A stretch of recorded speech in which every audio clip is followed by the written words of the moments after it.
Nagtataka kay Emmanuel. Kanina, nasa kitchen ako, sabi niya, Mami, yung sakit ang ulo ko. Ngayon, nasa kwarto kami. Nandun siya sa gilid.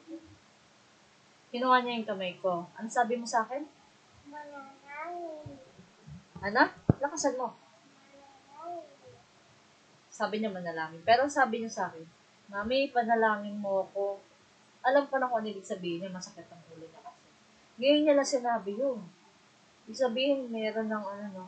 Ibig sabihin niyo na-aaralan na si Emmanuel yung may faith na siya kahit paano. Bata pa lang. Salamat naman sa Diyos. So, ipapanalangin ko muna siya. Kasi, so, bakit ba gusto mo manalangin?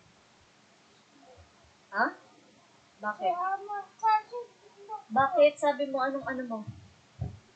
Anong naramdaman mo? Yung ulo ko. Yun. Sakit daw ulo mo. Mananalangin mo na.